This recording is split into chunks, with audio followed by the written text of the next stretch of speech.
Hello, everybody. J Real here once again on October 10th, 2024. And we're diving into Halloween time and trying to get into that Halloween mood. I watched The Funhouse last night, the old Toby Hooper film. Watched that on Shudder last night. So lately I've been trying to pretty much every night watch something horror related, whether it be a movie or something like the Creep Show series, watch an episode or two of that kind of thing, keep myself sort of in that Halloween mood.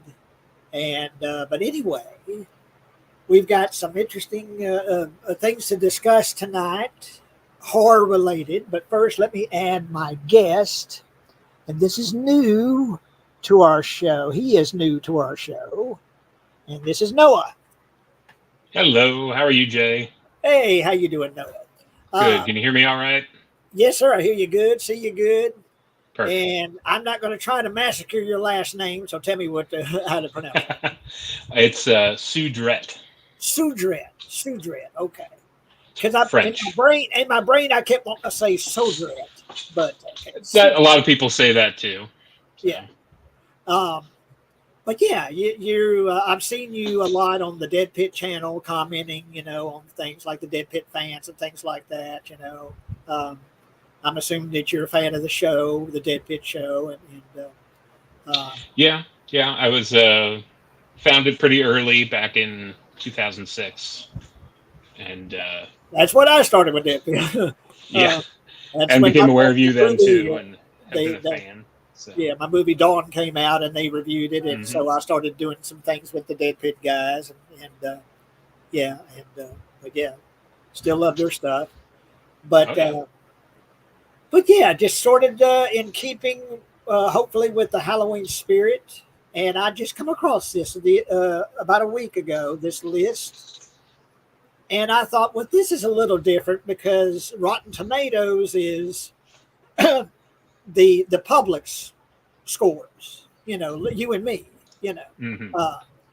and so I'm assuming they've compiled the scores to come up with this list of the top 200 horror films based on the public's score, pardon me. And so, we'll go from the bottom up. I'm in no hurry. This definitely won't be one episode. This will be several episodes. But in looking through the list, there's some that I haven't seen. And, of course, there's a lot of obvious ones on the list. There's some that are, I was surprised that they were so low on the list, given, the status of the film, what I think the status of the films are. There's some that I'm even sort of surprised that they categorize as a horror film. There's a few of those, but I just skimmed over it. I saw number one. I'm not going to say what number one was. I was a little surprised by number one and a little not surprised. That's all I'll say about that. But, I agree. Oh, did you saw the list? I looked a little at the bottom and a little at the top. Yeah. Just to see. Yeah, and I don't want to say anything about number one because if I say too much, it'll give it away real easily because I have a personal connection with number one. So right. I'm not gonna say. But and that's one of the cases where is it a horror film? Is it not a horror film? Interesting. But we'll discuss that a month from now or whatever. Right. But anyway, just before we get started on that, if there's anything going on with you you'd want to talk about, do you ever participate in streaming or the Dead Pit channel or things like that? I did YouTube videos around the time I got into Dead Pit because they kind of inspired me a little bit. And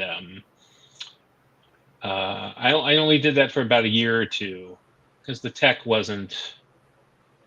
You needed to spend more to have decent looking videos back then than you do now. Pretty much any smartphone now does a good job. So So I got out of it, but there are some potentially slightly embarrassing YouTube videos floating around out there of me talking about horror movies. So Yeah. Well, I got some stuff that people found that I've done nearly 20 years ago that I'm like, oh God, that's still on the air.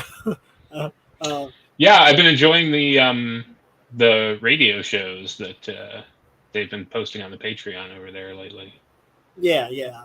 Yeah. The uh, of course I used to go to the Texas Frightmare weekend when I was Hmm. promoting Dawn and such. Would do some interviews, and uh, did some really was really cool to meet people in person like Dick Miller and Mm. and William Forsythe, interviewing him and Jason Mewes, who saw that stuff in my hair, you know, and, and really cool to be able to talk to those guys, those people, and meet them in person.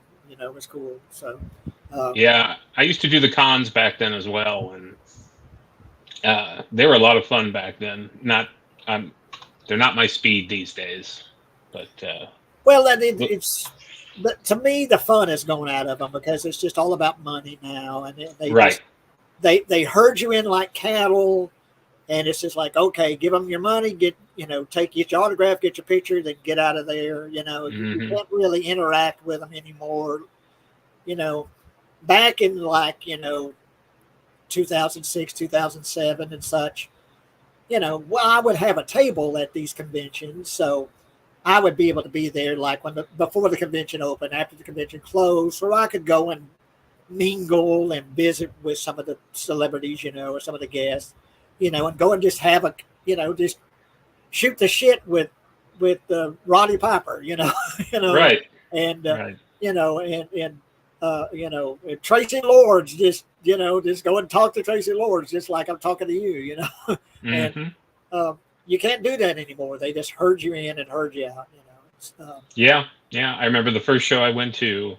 It was one small room, but it had the entire cast of the Rob Zombie's Halloween before it even came out. Huh. So Udo Kier was there as well as Malcolm McDowell.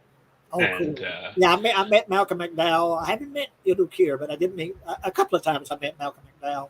Um, Udo was pretty good. He got drunk real fast and was having a great time. So, but yeah, there were all kinds of people there. And these days, I mean, I paid almost nothing for their autographs, and there were no lines. And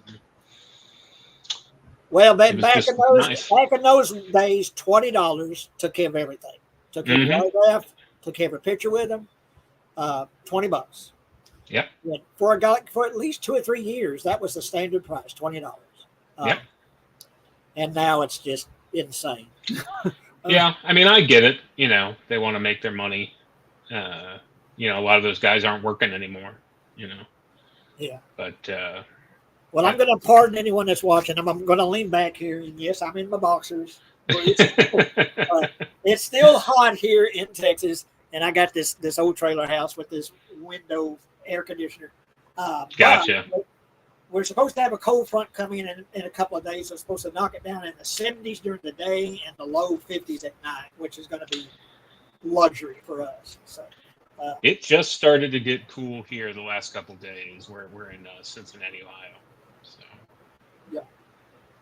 I'm just trying to think if there's anything else going on my end. Of course, hopefully everyone in Florida is safe that might be watching.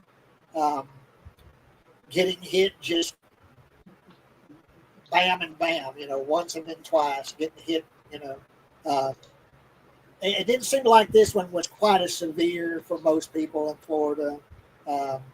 It did a lot of damage, but hopefully anyone that might be watching the show that's from that area, hopefully you're safe and will stay safe. Okay, well, I guess let's get started. Let's go from the bottom. We're going from the bottom up. okay. And interesting enough, the first movie I've never seen.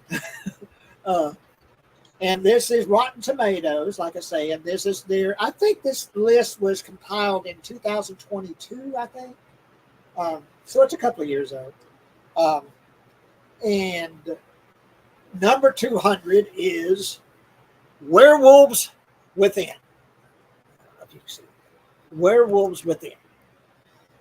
And this is 2021. It's got an 86% score.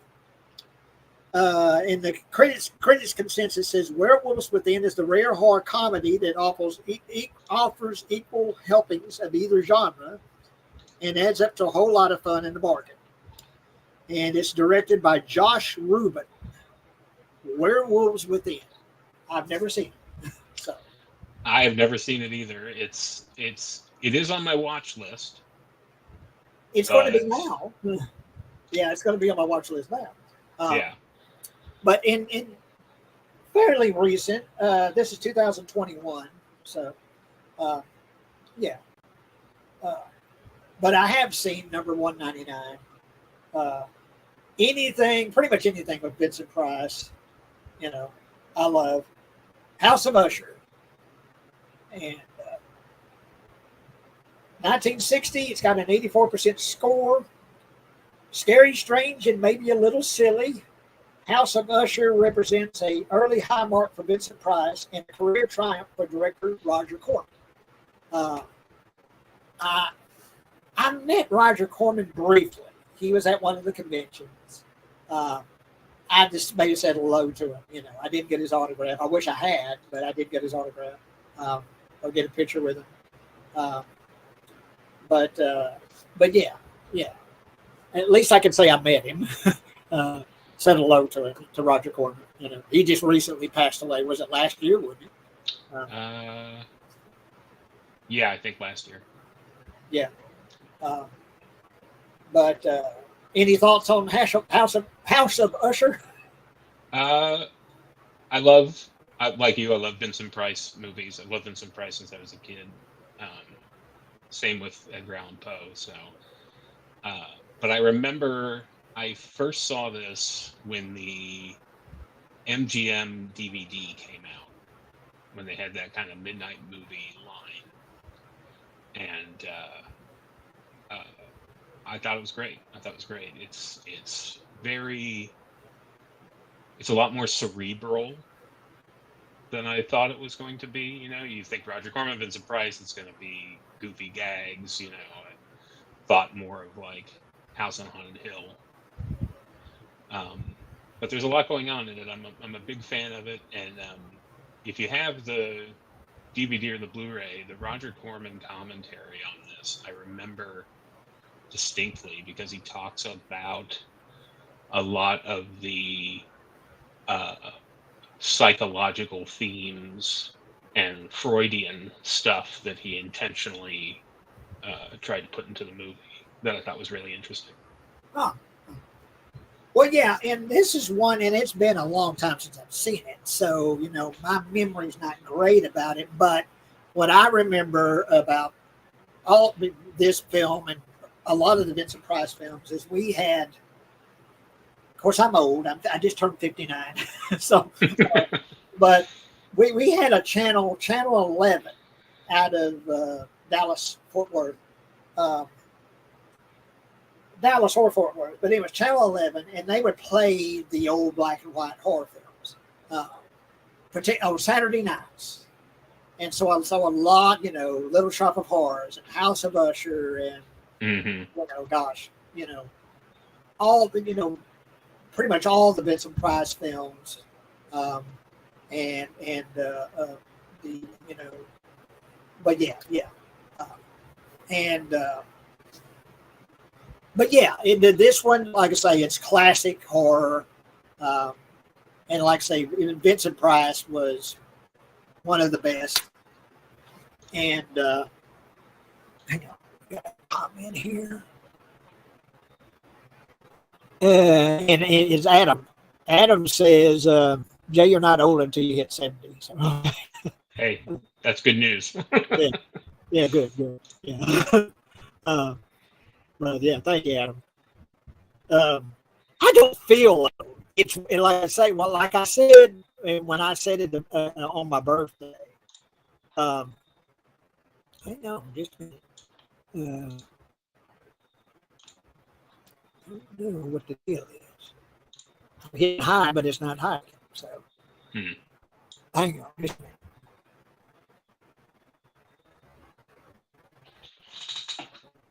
Just a minute. I'm trying to work out something technical here.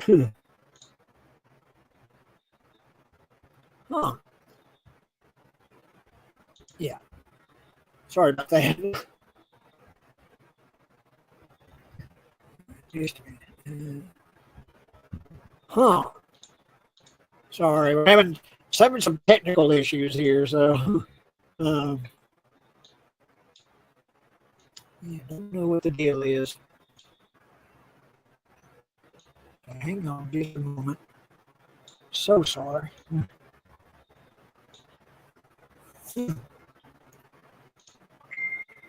Okay. All right. Maybe I got that fixed. Sorry. Sorry about that. Um, but yeah. Okay. House of Usher, Vincent Price.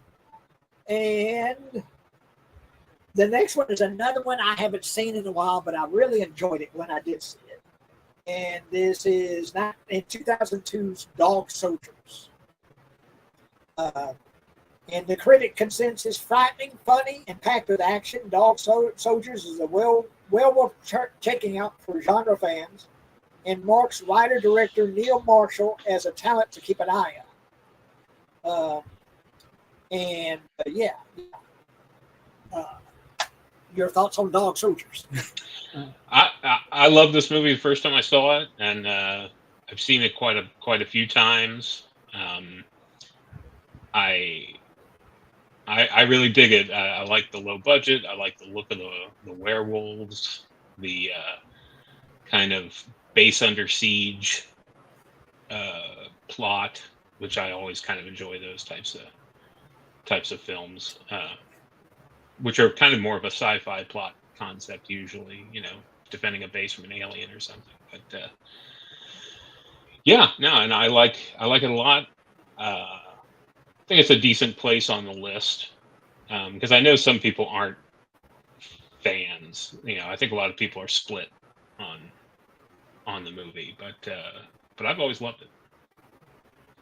I really like what they did with the actual werewolves. The effects I thought was unique. It was kind of classic, but it was also had a unique style to it also.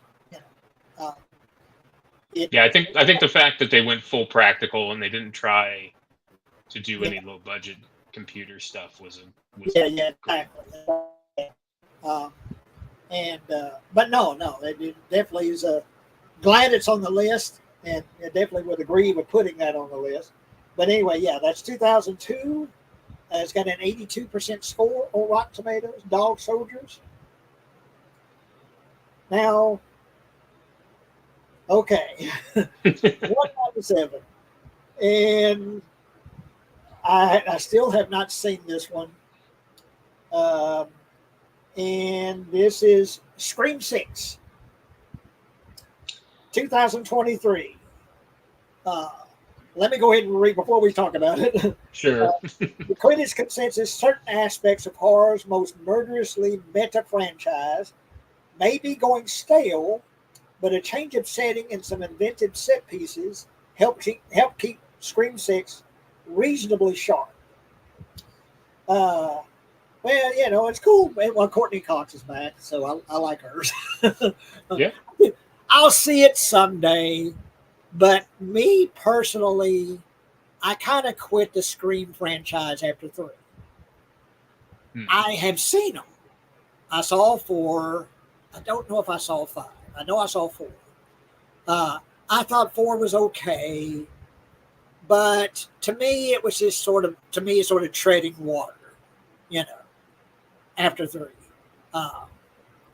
And I know it's been the last few years has been sort of an attempt to sort of revive the franchise, and so I don't know. What do you think? Have you seen it? I think it really depends on how much you liked 5, whether you like 6, because continuing the story of the two sisters, Jenna Ortega and the other gal whose name escapes me. And I, like you, I was pretty done with Scream. I was pretty done with Scream after Scream 3, which I didn't really care for too much. And but a good friend of mine loves this series, and she got me to sit down and watch these later entries, and I enjoyed them. I think the director team, who go by the name Radio Silence. Let's see what Adam has to say about it. Adam says Scream is a classic. The rest are garbage and never should have been made. They need to stop making those movies. Well, they're going to keep making them if they keep making money. That's what they're going to do. Yeah.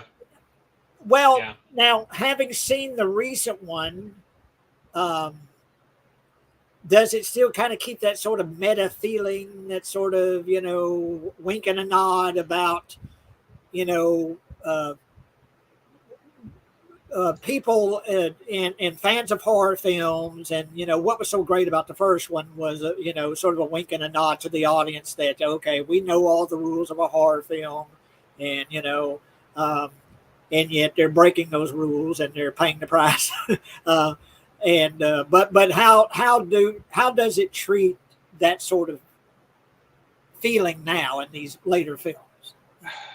I think 5 paid a lot more lip service to that meta film thing that has always defined the series. 6 doesn't really do a lot with it. There are a few nods involving like a film teacher at the beginning and an old theater and things like that, but it's not nearly as metatextual as the first 2 or even the 5th one. But yeah, I think mainly what helps this one is the 2 leads and the fact they set it in New York allows them to put together some interesting set pieces and stuff we haven't seen before. Yeah. I definitely will watch it. I'll like I say, I need to catch up. Like I said, I saw 4. I need to watch 5 and 6 and catch up. I will eventually watch them. That's worth watching. And let's see. I'm so nearsighted. I get right up there. Daystar Soul. They're fun slasher flicks for what they are. They won't change the genre, but they're fun. Okay. I think that's fair. Yeah. Yeah. Well, I will. I'll catch up on them.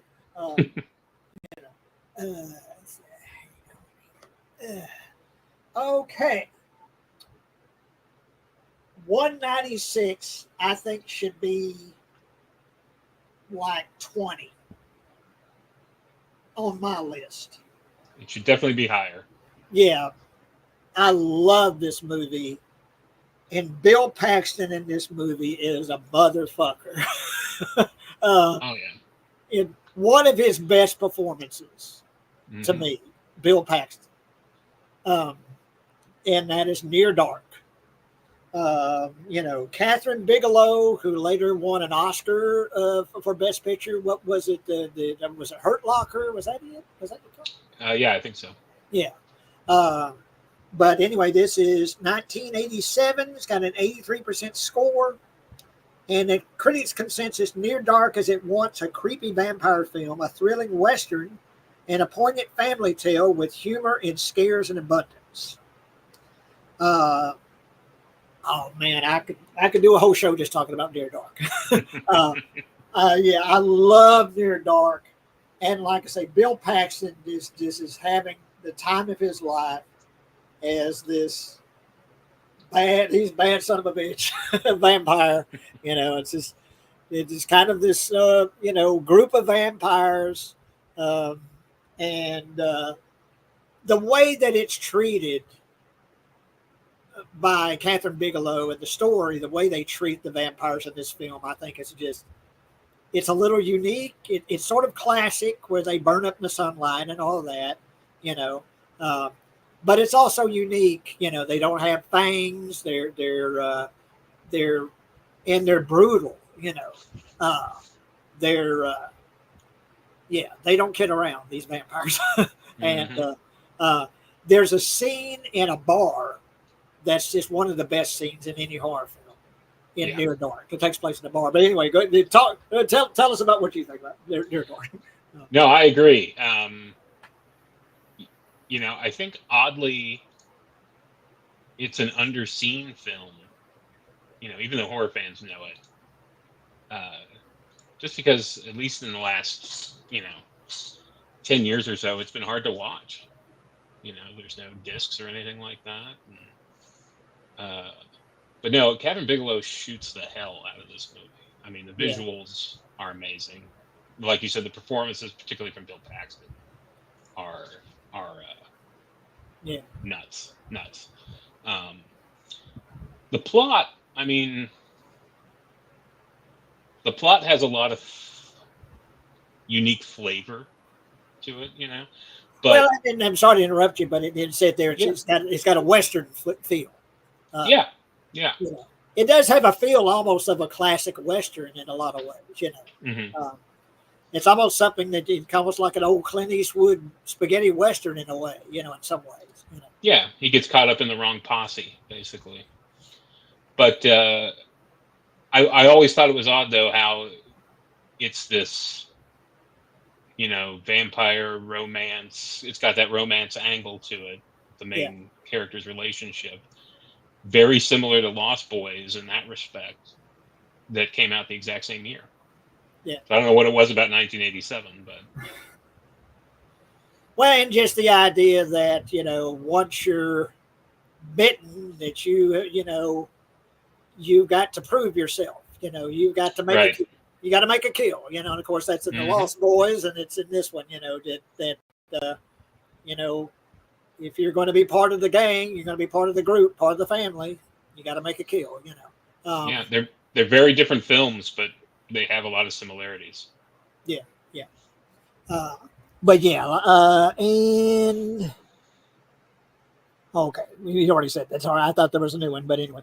Uh, but yeah, I love Near Dark.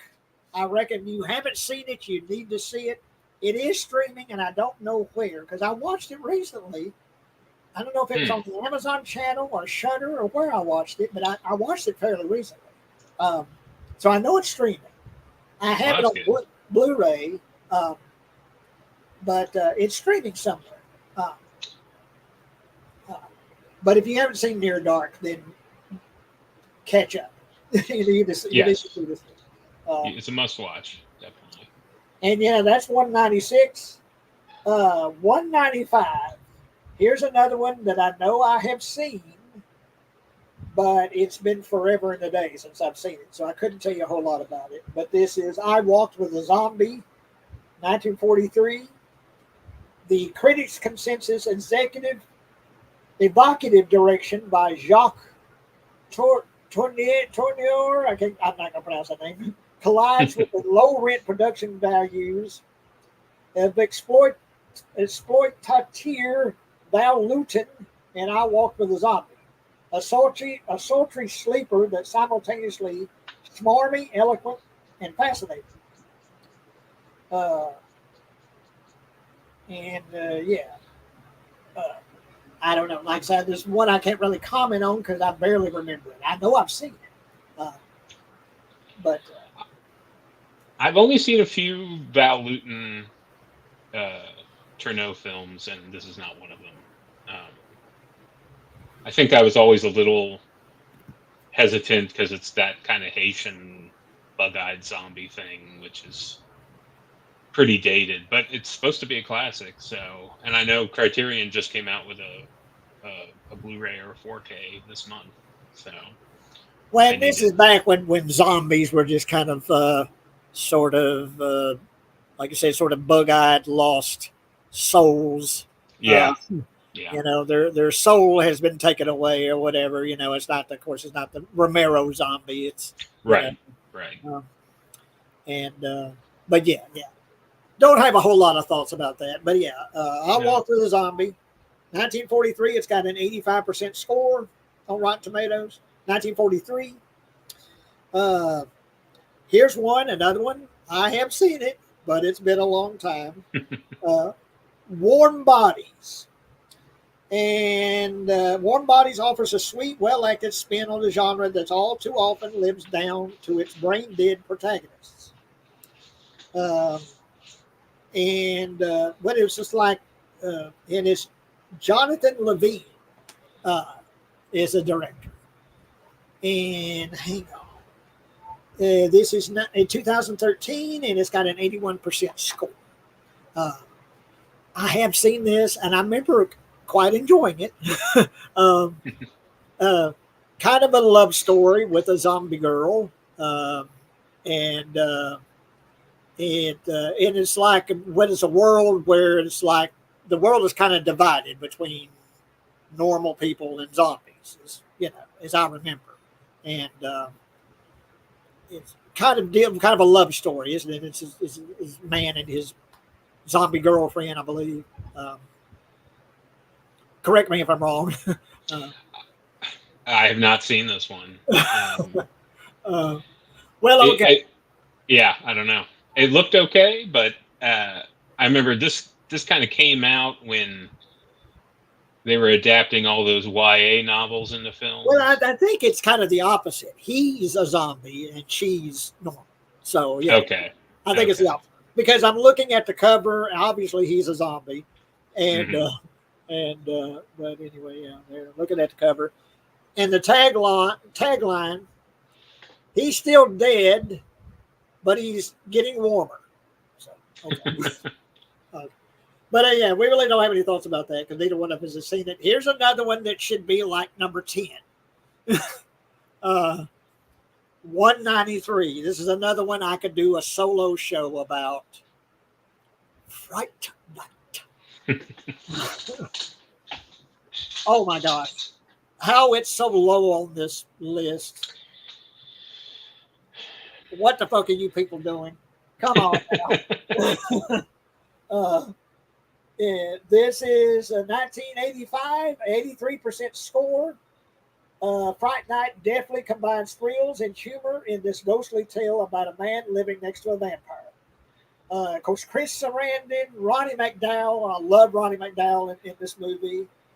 Chris Sarandon is just amazing. Tom Holland directed. Of course, he directed. Well, we'll talk about something else he directed, I'm sure, on this list before too long. Mm-hmm. But yeah, how it's so low on this list is a crime. Fright Night should be like in the top 20, I would think. Yeah. Amazing performance by Chris Sarandon as this vampire and this, what's it, William Ragsdale that, moves in next door, or this vampire moves in next door to him, and Evil Ed, oh my God, Evil Ed, and well, anyway, your thoughts on Fright Night? I mean, there's not a lot to say that hasn't already been said. I mean, it's kind of a classic, Again, I think it, outside of the horror fan circles, it's another one that I think does kind of fly under the radar. I think if it wasn't for that remake several years ago, I mean, I don't know if people would really recognize the name, which is a shame. And you're right, it should be way higher. I think part of that goes into my age, where this film hit at the perfect time for me. Was it 1985? I was a year graduate. I graduated in 84. So I was 18 probably in 85? And it couldn't have hit at a more perfect time for me. It's just the right kind of movie for me, for my tastes. Saw it in the theater when it came out. Loved it. Had a ball. Saw it 2 or 3 more times in the theater with friends of mine. And just have seen it numerous times in other genres, on DVD and Blu-ray. And yeah. Have they come out with a 4K for it? I'm not sure. I can't remember. If they have, I haven't gotten it yet. But Well, once again, if you Yeah. haven't seen Fright Night, then correct that mistake and don't. The sequel is actually, I mean, the remake is actually not bad. I've heard people Uh, liked it. I didn't I don't. I bother. think it pales by comparison, but I don't think it's bad. But Sure. go watch the original '85 uh, Fright Night, and it's a perfect '80s horror film. I mean, you watch Yeah. Fright Night, and you're in the '80s. uh, you just you step into the '80s. Just the whole look of it, the feel of it, the performances. It's very it's very '80s horror. So yeah. Anyway, I'll quit, but yeah, it shouldn't be this low on the list. Here's another one that I haven't seen, but it's gotten so much buzz. Everyone is talking about this film. Everyone says you got to see Long Legs, 192. Of course, Nicolas Cage. If you put Nicolas Cage in pretty much anything, I'm going to want to see it. Him as Dracula, come on. I mean, I'm there. Oh yeah. Oh yeah. Um, but have you seen Long Legs? I did. I did. I'm actually a big fan of the director. Um, uh, Hang his, on. Oz Perkins. yeah, he's Anthony Perkins' son. Oh, yeah, that's right. Yeah, it's Anthony Yeah. Perkins. Yeah. I saw his movie The Black Coat's Daughter when that came out, and that really impressed me. So I've kind of kept up with his other Oh, his other stuff. And it's all varying quality, but it's all good. None of it's bad. He hasn't made a bad film really. And I thought this was great. This was exactly what I wanted. Kind of eerie, weird, slow burn, yeah, and creepy that's the film. thing. I'm sorry to interrupt you, but they No. say it's a slow burn movie. Mm-hmm. But if you're going to go in expecting just nonstop slasher film, you're not going to get that. It's a very tense film, and that it maintains this tension through the whole runtime. Um, but it is more cerebral. It's more, Yeah. it's more an emotional scare than a visual scare. Yeah, I know a lot of the negative reviews I read when it came out were basically people didn't think it was scary or they thought it was boring. And I get that because if that type of mood or tension doesn't click with you, then it's just not the whole thing's not going to work. But it worked for me perfectly. I loved it.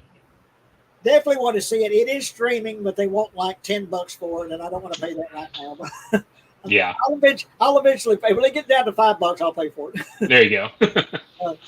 And the other one, I don't know if it's on this list, but Strange Darling is the other one I want to see. Yeah, I need to see that too. Yeah. Obviously, this list wasn't compiled in 2022, so this is a more recent list. So, with Long Legs on there. But anyway, to read the plot, saturated in disquieting mood while leveraging a nightmarishly gonzo performance by Nicolas Cage, Long Legs is a satanic horror that effectively instills panic. Sorry.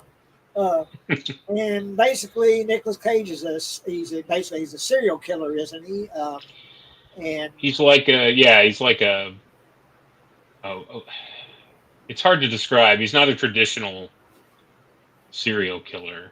and doesn't it kind of get into a little bit of a supernatural flavor at the end of it?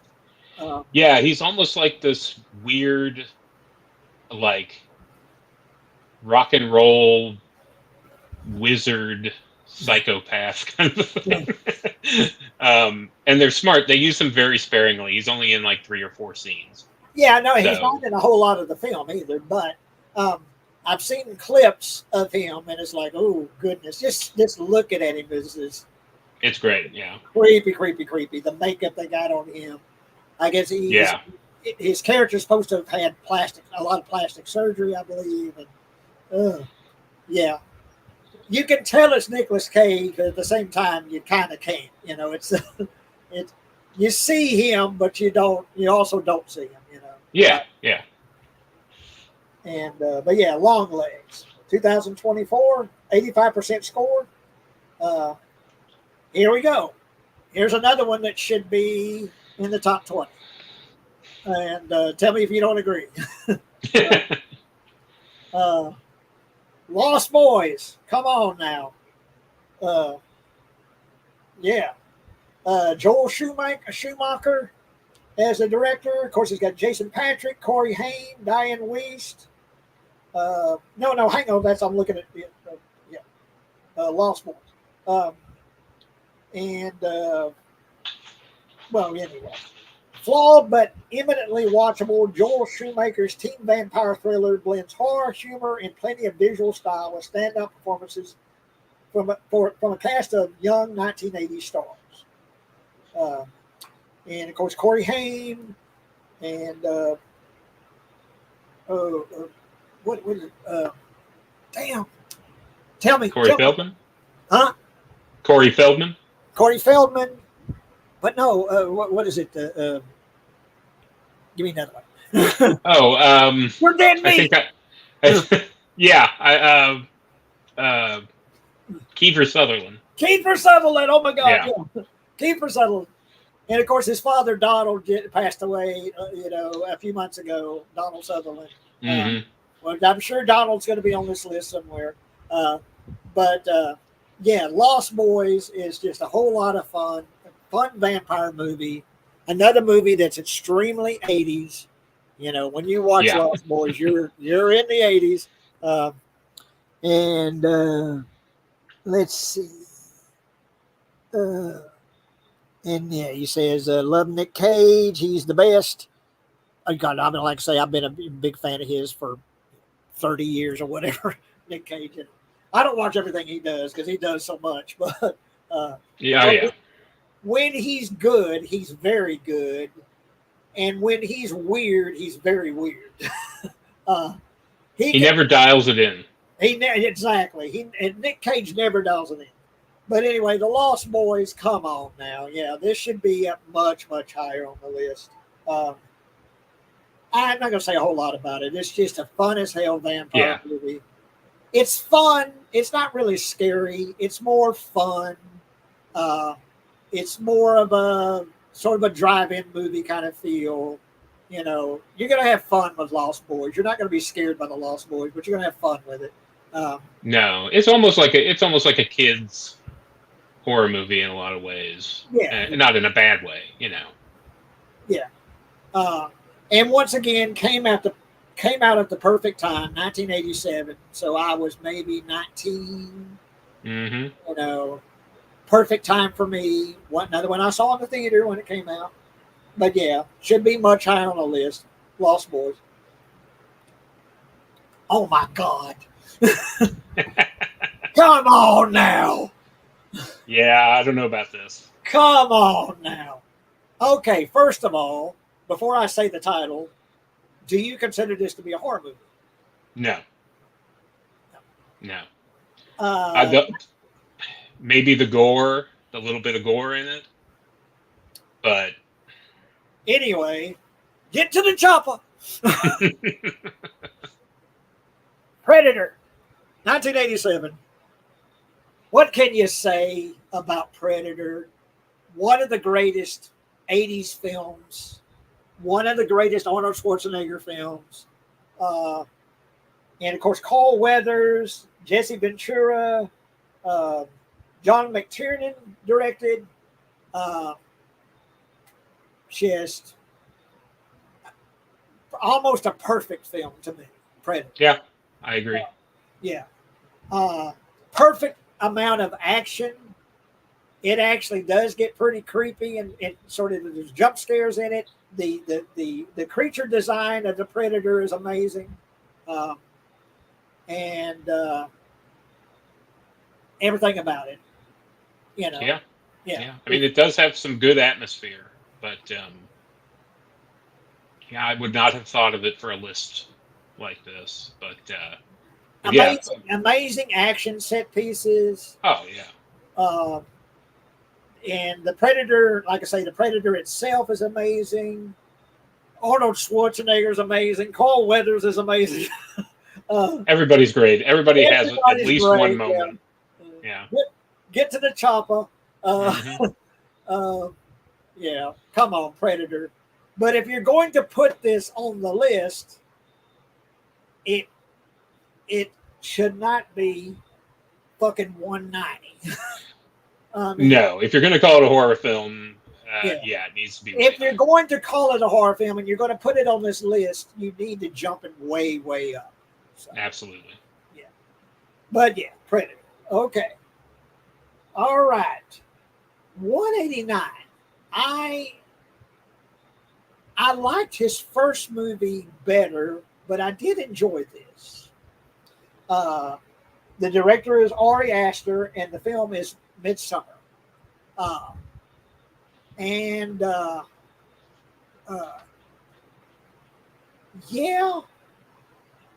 let you give your thoughts of Midsummer. Um, I really like it. Um, I do prefer Hereditary. Yeah, Hereditary. It has a Wicker Man vibe. Very much so. It's almost the same kind of story where you get this group of this community that's like they've got this ceremony that they perform, to I guess make the crops grow or make everything turn out good and whatever, very Wicker Man. Mm-hmm. But great visuals.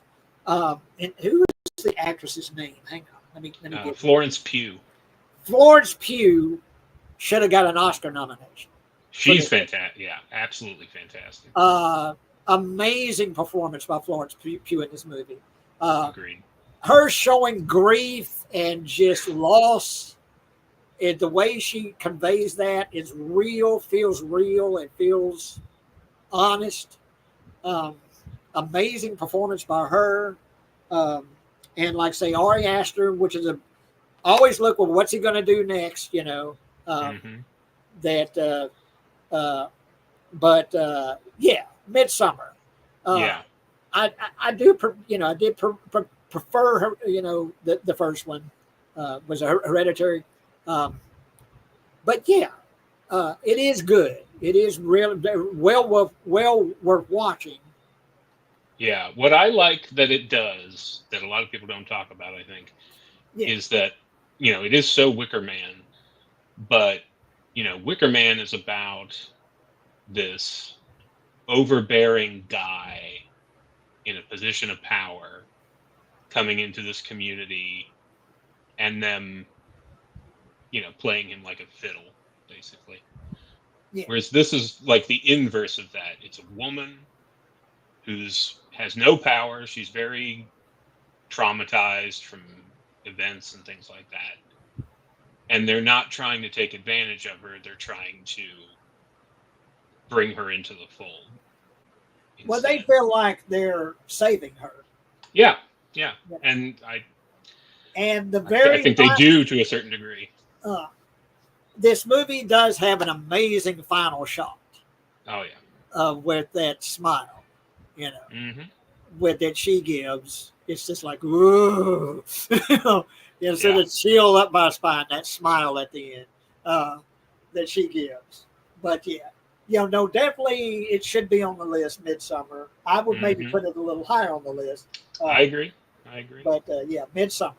And it gets an 83% score. This is 2019. Midsummer. Okay, here's one. I've never seen it. I don't even know if I've ever heard of it.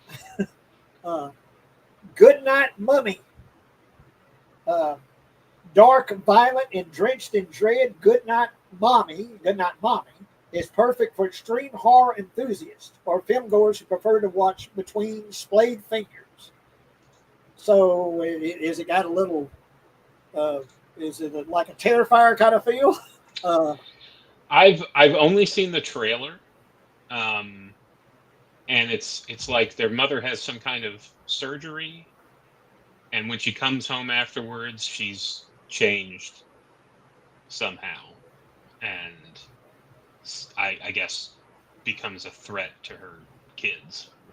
well, there's two directors, Veronica Franz and Severin Fiala. Hmm. Uh, and yeah, 2014, it's got an 85% score.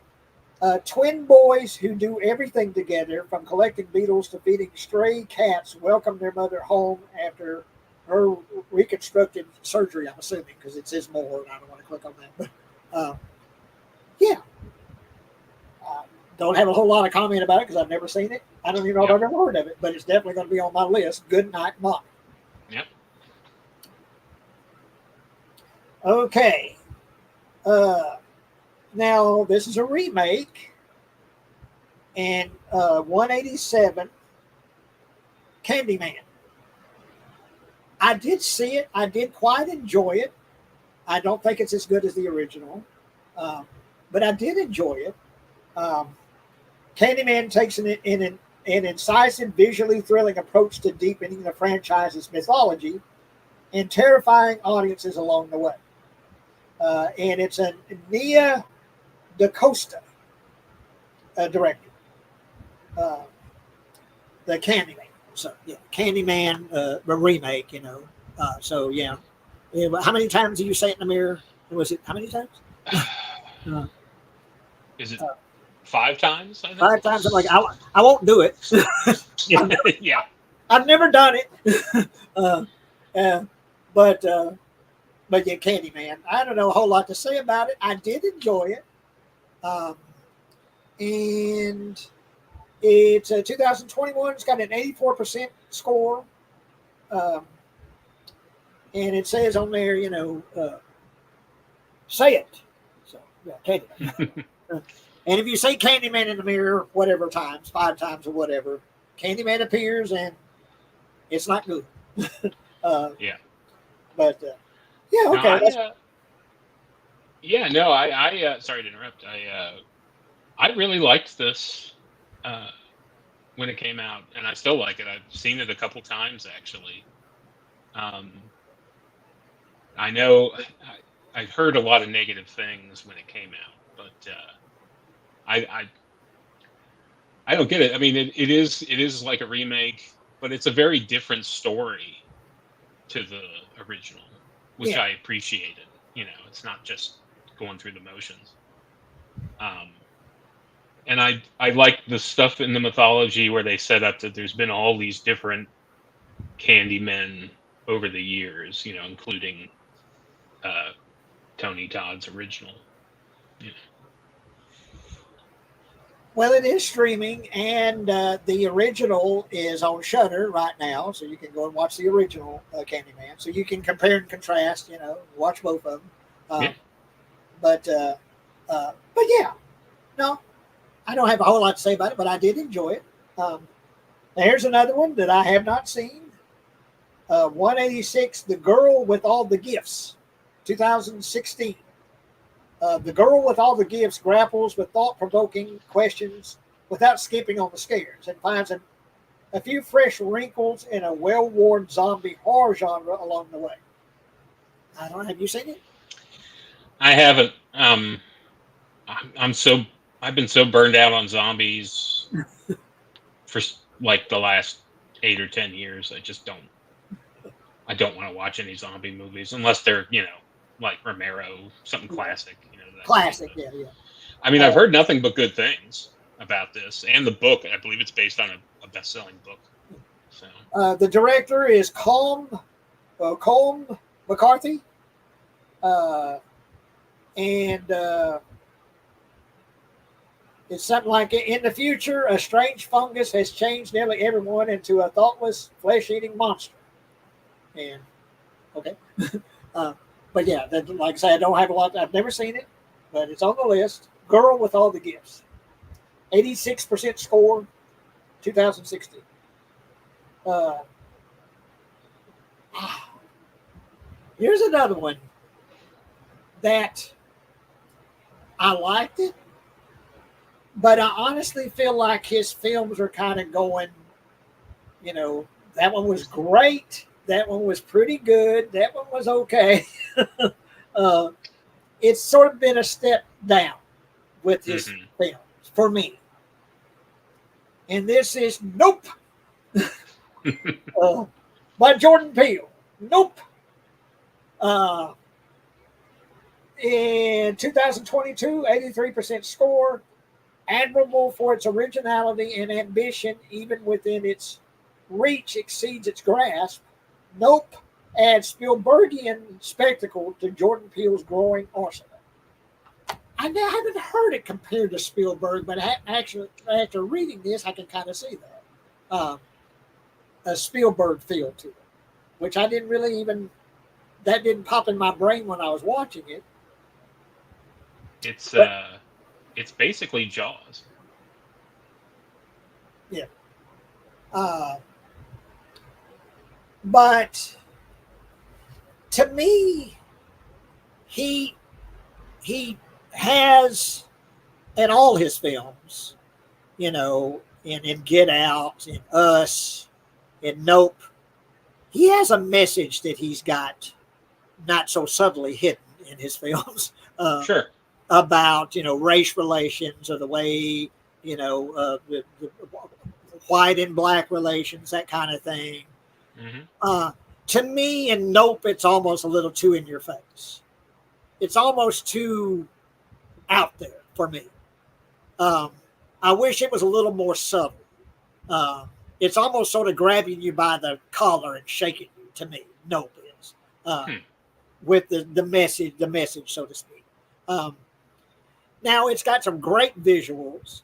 The alien, I think, is a cool design. It's kind of a cloud that Yeah. appears, but then this sort of, you know, it's a living sort of cloud organism in the sky, you know, and the way that it regurgitates its waste, and the scene with the was it is a it's a monkey on the set of this television program. Uh, Yeah. that's really cool when the monkey goes ape shit. That's really tense scene. It's really tense, and that's one thing Jordan Peele can really do is uh, capture tension. Mm-hmm.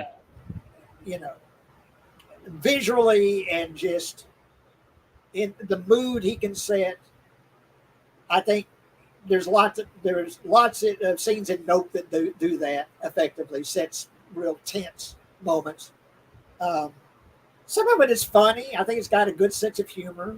Oh yeah. Uh, A lot of the and stuff with that amusement park is funny. yeah. Yeah. Um, but yeah, I definitely would recommend it. You know, recommend you see it. I did enjoy it, but I'm kind of like, you know, Get Out's, I think, another a film I would almost consider perfect. And then Us, I thought was really good. And then Nope was kind of, you know, just a step below that, you know. So, yeah, that's my personal opinion. I don't know. What's your opinion? Uh, I don't know. I think Nope might be his best film technically in terms of like script and shot composition and all that kind of thing. Um, I don't know. I think I thought it was a little better than Us. Us had great visuals and a lot of great scenes, but the story didn't quite work for me. Um, but no, I really like this one. And yeah, when I was watching it, I was kind of like, yeah, this is like Jaws, but with an alien, basically. Yeah. And that's fine. I mean, that's clearly intentional that he's aping Spielberg. Um, but yeah, and I know some people are tired of the some of the themes that he puts in his films, but that doesn't bother me at all.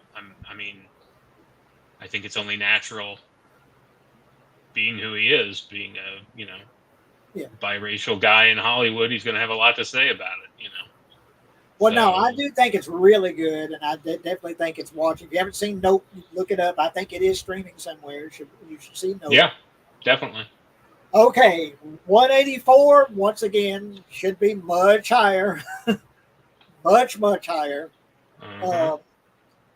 Cronenberg should be all over this list, and if he isn't, I'm going to be mad. Uh, Mm-hmm. David Cronenberg's Videodrome, 1983. It's got an 83% score. Visually audacious, disorienting, and just plain weird, Videodrome's musings on technology, entertainment, and politics still feels fresh today. And I would agree with everything they say. Absolutely. Uh, it feels more current than ever. Videodrome does. Yep. And oh gosh, just the mood that Cronenberg sets. David Cronenberg, of course, James Woods, a great performance by James Woods.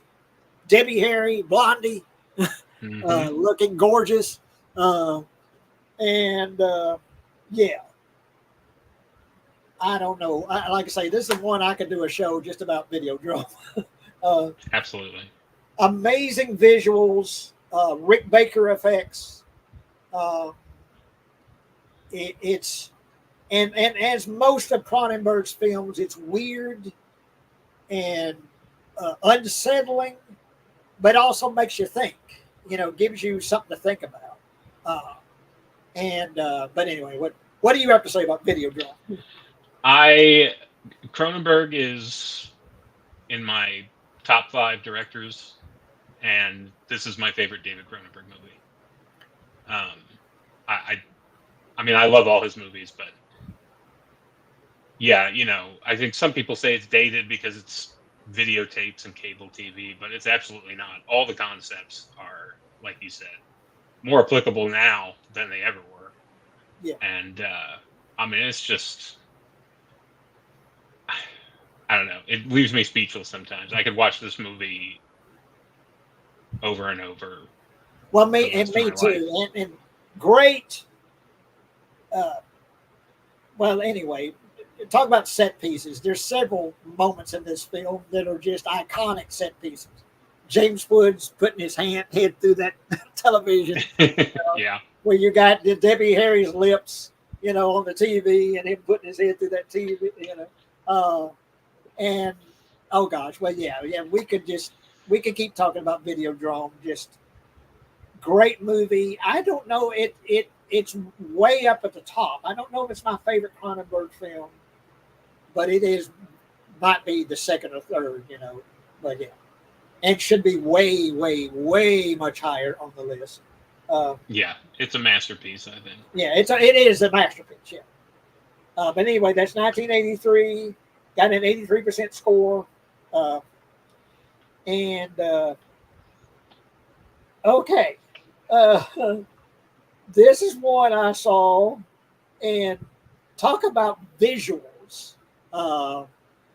It's a visual sort of freak fest, this film.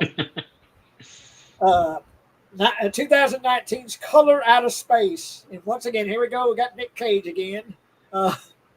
And a welcome return for director Richard Stanley. Color Out of Space mixes tart B-movie pulp with visually alluring Lovecraftian horror and a dash of gonzo Nicolas Cage. Well, that's the best kind of Nicolas Cage, is gonzo Nicolas Cage. That's right.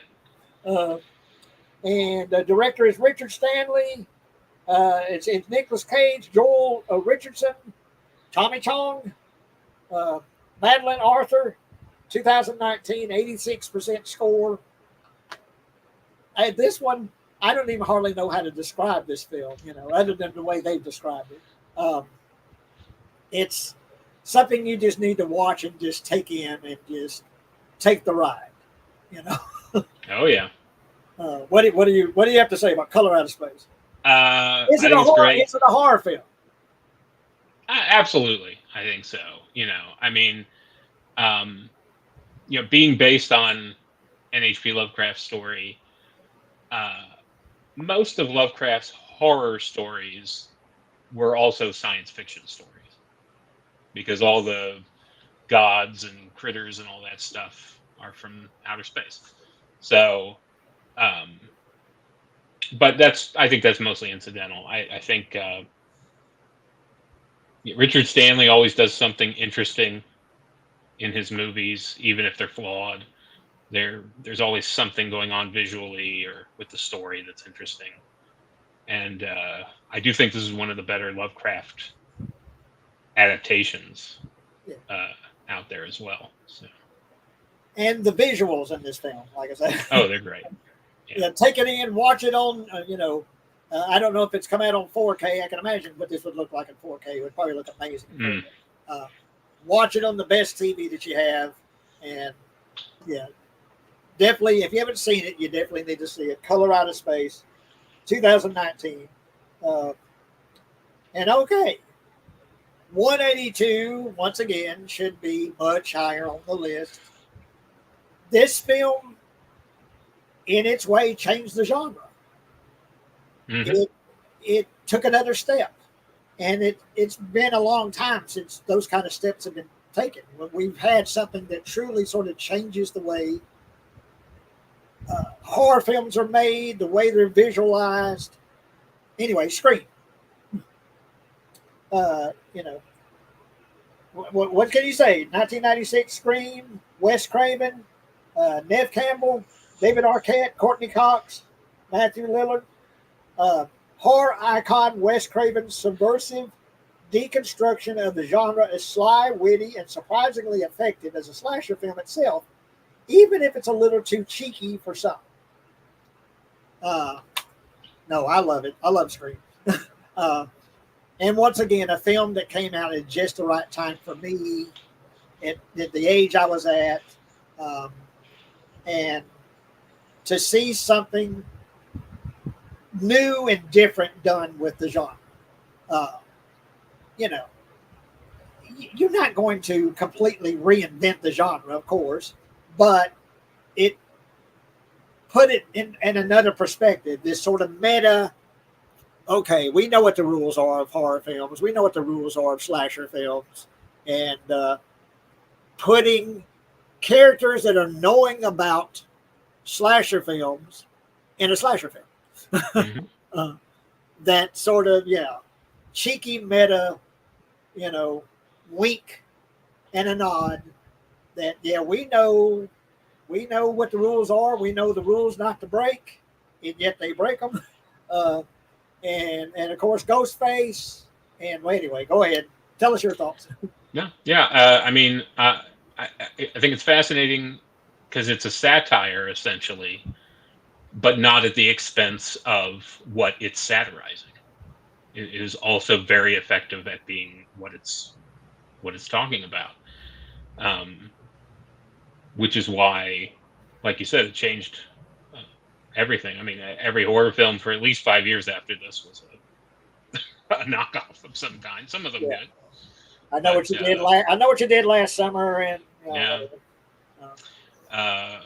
no, I mean, it's great. I mean, their comment about it being a little too cheeky for some, I can kind of understand. I think when you're really deep in the horror stuff, well, sometimes hard to put into words, but that doesn't bother me. What I think about the cheeky thing is, it sort of depends on how old you are when this film came out, and from what your background is concerning slasher films, and horror films. Yes, this was perfect for me because I came from growing up in the 70s and 80s, growing up with, Sleepaway Camp and Friday the 13th films and the Nightmare on Elm Street films and all that. Mm-hmm. So this movie it hit me perfectly, but I could see someone that's older not getting that meta sort of thing. Yeah.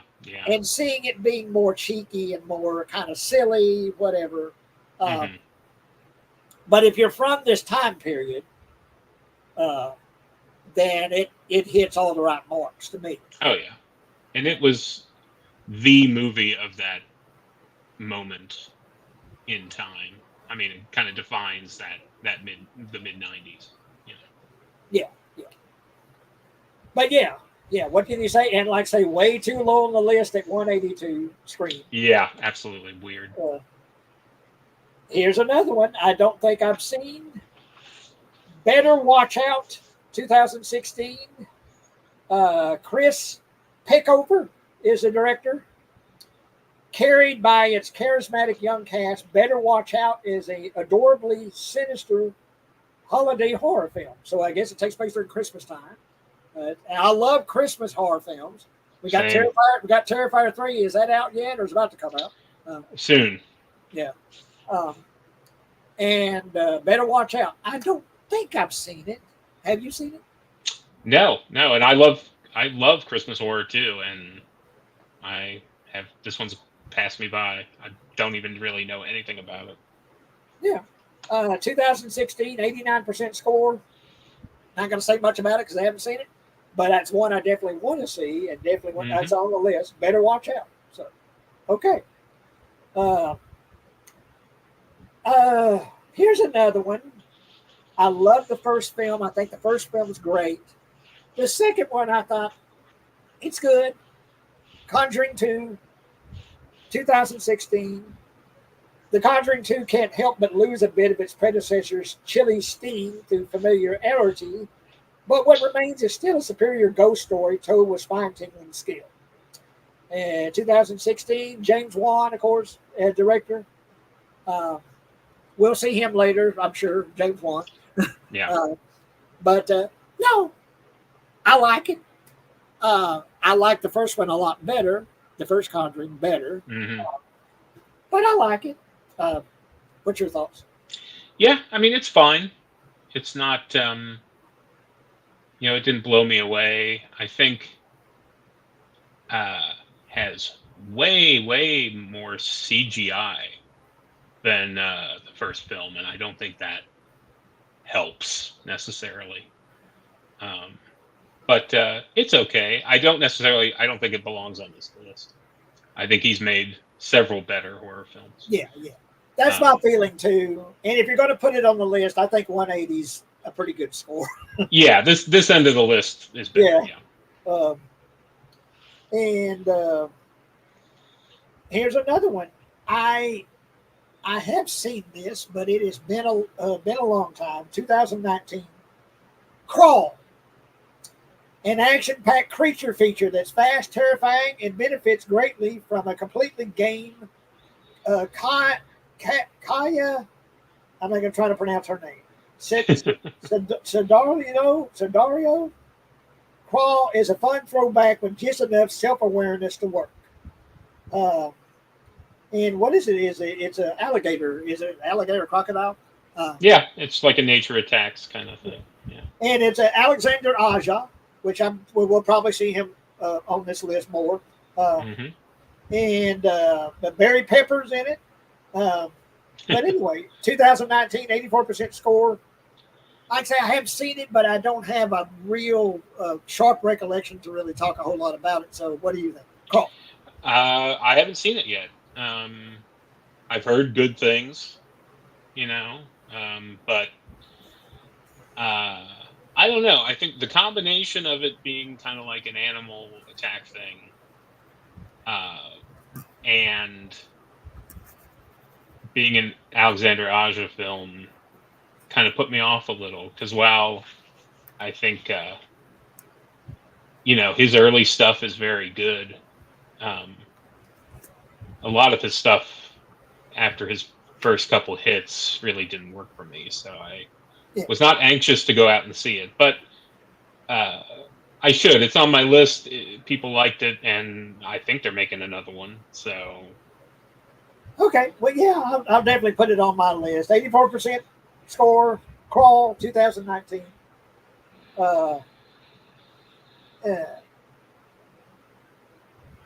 Here's another one. I know I have seen this, but I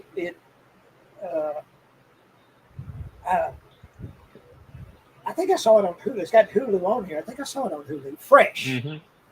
2022, as gripping as it is upsetting, Fresh makes a provocative meal out of the horror of modern dating. Mimi Cave is the director. 2022, 81% score. Fresh. I don't have a lot of thoughts about Fresh. So, what's your thoughts on Fresh? Same. It was. I don't really remember a whole lot about it. It felt kind of like a standard thriller, but not, objectionable or bad or anything. It has a good cast, I think. Yeah. I like Sebastian Stan and the, Oh, is it female. Daisy Edgar Jones, Sebastian Stan, Jonica T. Gibbs, and Andrea Bang. So Yeah, and it makes sense as to leverage the whole dating app culture as a horror thing. That makes sense. It's a good idea. here's another one. I haven't seen it. Freaky. 2020. An entertaining slasher with a gender-bending, body-swapping twist. This horror comedy juggles genres with freaky fun results. Christopher Landon, director. Vince Vaughn's in it. Catherine Newton. Yeah. I don't. In 2020, 83% score. Freaky. Have you seen it? I have. I really liked it. It's a lot of fun. It's very funny. It's got good scenes, some good horror action. Not a big Vince Vaughn fan, but he's pretty good in this. He does a really good job playing like a college girl trapped in Vince Vaughn's body.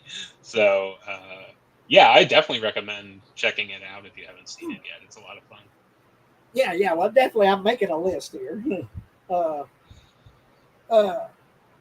Here's another one. I haven't seen it. The first movie, I think, is pretty much a modern classic. But it's Saw X. And this came out a few years ago, 2023. 80% score. Led by a franchise best performance from Tobin Bell, Saw X reinvigorates the series with an installment that has a surprising amount of heart to go with all the gore. Heart. I wouldn't expect that in a Saw film. Yeah. That's what I've heard. I've heard that this one, that it gets good again with Saw X. That's the reviews I kept hearing. That if you've sort of been checking out, like I have been checking out with all the recent sequels, that this one reinvigorates the series. So. Yeah, I mean, I haven't seen it. A friend of mine really likes the series, and he really liked the film for the most part, and I think he said similar things. But I kind of gave up on Saw after the second one. So. Well, yeah, and I think the first one is pretty much a modern classic. First one's great. Yeah. Yeah, saw it in the theater. The ending was a total shock to me. I didn't see it coming, and when it came, I'm like, holy shit, got one of the best endings of a horror film, the ending to Saw. And yeah, I definitely want to see Saw X, and I'm assuming you can see it without haven't seen all the others. I would imagine. I saw the first three, and I think that's kind of what I checked out for the Saw films. Anyway, the director is Tobin Bell again, which he died, didn't he? And the character died, so Yeah. Shawnee Smith, and Kevin Greutert as a director. Anyway, 2023 Saw. Alex, about all I have to say about Saw X. Here's another one. I don't know if I've seen it enough. The Autopsy of Jane Doe, 2016. The Autopsy of Jane Doe subverts the gruesome expectations triggered by its title to deliver a smart, suggestively creepy thriller that bolsters director Andre. Pronounce his name. What's his name?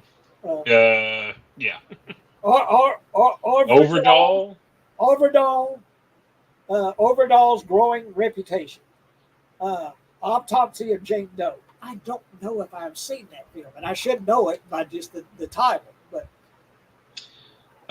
It's really good. I blind bought this on Blu-ray because I'd heard so many good things, and because I'm a big Brian Cox fan, and he's a great actor. Yeah, it's super creepy and atmospheric, and I think the ending's a little predictable, but the the journey to get there is pretty great. and Emil Hirsch, uh, Yeah, yeah, Emil he's good Hirsch, too. Brian, and you mentioned Brian Cox. Uh, but yeah, 175 Autopsy of Jane Doe, 86% score on Rotten Tomatoes. Uh, Here is shit. I've got a big list here. That I got a growing list because I have heard of it. I don't think I've seen Cropsy. Uh, 2009, 91% score. That got a good score. Yeah, Riveting and bone-chillingly creepy, Cropsy managed to be one of the best documentaries and one of the best horror movies of the year. Uh, and directed by Barbara, I'm not going to try to pronounce her name, and Joshua Zima. uh, Brancaccio, Barbara Brancaccio. I know I'm massacring that that. sounds right. Yeah. 174 Cropsy, 2009, and I don't think I've seen it. So, what do you have to say about Cropsy? I've seen it. I'm gonna have to rewatch it. I don't remember a lot about it. I didn't, if I remember, I didn't think it was really any good either. But the fact that it's got a 91% on here and is on this list, Well, it calls it a have, documentary. I'm assuming it's sort of a faux documentary. You know. no, it's a real Oh, it's a real documentary. documentary. Yeah, it's just about the urban legend of Cropsy. Cropsey in Oh, New okay. Jersey, in that area. I do remember it was very atmospheric, but that didn't really do anything for me when I was watching it. I wanted more information and less like lingering creepy shots of the woods. I was, uh, but like I said, I should probably watch it again if that many people liked it. So Okay, Cropsey, and that's number 174, 2009. Uh,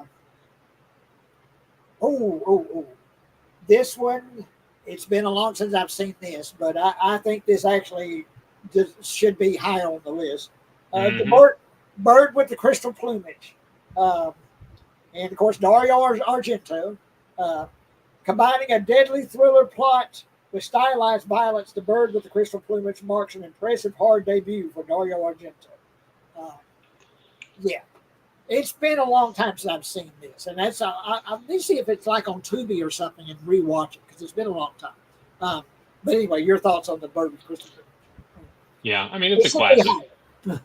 Yes, should be much higher. It's not my favorite Argento Giallo, but I mean all his Giallos up to a certain point are classics, and this was the first one he did, and it totally changed the Giallo genre in Italy, because this is the one that popularized it and turned it into a big thing and really solidified the tropes of the black gloved killer and all that stuff. So, I mean, they've written entire books about it. So, Well, yeah, it's a 1970 bird with the crystal plumage, 85% score. Uh, yeah, 173. Oh my God. Another one that should be much, much, much higher. yeah, this I is a tragedy. honestly, I've always said Dawn of the Dead is my favorite of the George Romero zombie films, but I swear the one I watch the most often is this Day of the Dead. 1985. Day of the Dead may arguably be the least haunting entry in George Romero's Undead trilogy, but it will give audiences plenty to chew on with its shocking gore and scathing view of society. Of course, George A. Romero, and I love Joe Pilato in this film. I interviewed. You can go to the Dead Pit page, Dead Pit channel, and look up my interview. Or no, it's Ray's interview with Joe Pilato. I did the camera, but the interview Joe Pilato. What can you say? Oh God, amazing effects. Tom Savini. I think that might be Tom Savini at his very best. As far as his makeup effects, he was at the top of his game with Day of the Dead. And I mean, what can you say? It's Night of the Living Dead, Dawn of the Dead, and Day of the Dead. 3 fantastic films, just films, period. Independent, the independent nature that George Romero had, where it's just like, I'm going to do it my way, and fuck you, censors, or whatever, Yeah. You put it out unrated, put it out, because back then they had what they called an X rating. But when like Dawn of the Dead's time, they had the X rating, It's like most people just thought porn when they thought of X, but he put it out. No, screw you. I'm going to put it out my way. And you definitely see that, feel that in Day of the Dead. Great, like I say, to me, the best Tom Savini effects. Joe Pilato, Howard Sherman as Bub. Oh my God, Bub! The best zombie there is. You can find my interview. Go to the Dead Pit channel. I interviewed Howard Sherman, talked to him about Bub. That salute that Bub gives, and of course Joe Pilato. Oh God. Well, go ahead and give your thoughts, and then I'll come back. No, I mean, you said it all pretty much. The way Joe Pilato chooses scenery in this is perfect, and it's like one of those Nicolas Cage performances almost. He pretty much screams every line. Yeah. I can imagine at the end of a shooting day, he had no voice. Oh sure. Yeah. Because he just screams every line. He's screaming, but I love his performance. Yeah, he's great, and I agree. While Dawn is my favorite or the best, I think I do watch this more. I think it's there's something about it. It's just it might be the most watchable Romero film, And I kind of agree with you on that front, that I still think Dawn is the best, but Day is the one that I keep going back to and watching. It's a lot of fun, even though it's super dark, And talking about Joe Pilato, he Ray asked him about the infamous scene where he gets ripped apart. And they had a refrigerator full of guts, and the electricity went off or something overnight. Yeah. So all these, real cow guts and intestines and stuff had, room temperature and warm, and of course the incredible. You imagine the smell that must have been emanating from all this stuff, and when he gets pulled apart, by the zombies, and then they choke on him, and of course Bub's salute, Mm-hmm. and Bub is one of the best zombies. My favorite zombie is Flyboy Zombie, but he's right number 2 probably, or even with Flyboy Zombie, is Bub. Yeah. A zombie with personality, a zombie that's, he's got a little bit of a personality. He's thinking, he can think a little bit. He actually says a word or says a few words, He learns how to use a gun, learns the salute. But anyway, Yeah. Well, Richard Liberty is his role as the Doctor in the film, the way he plays crazy. Oh my God! Oh yeah, the Doctor. And who's that actor that plays him? Richard Liberty. Richard Liberty. Yeah. Yeah. Love him in it. Yeah. But yeah. Okay. But anyway, Day of the Dead, 172, 87% score, 1985, and the George Romero classic, of course. Mm-hmm. Okay, 171. I quite enjoyed this. And kind of like the Dead Pit guys, I'm not a big fan of Eli Roth. I don't hate him at the capacity that they do. No.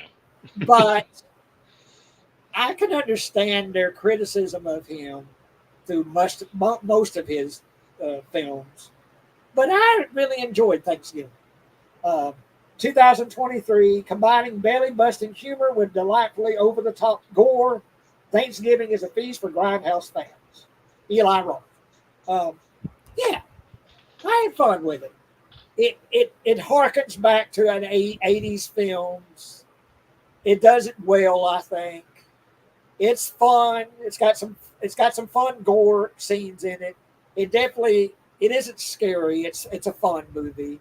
But I think it captures that sort of grindhouse sort of 80s feel pretty effectively, I think, Thanksgiving.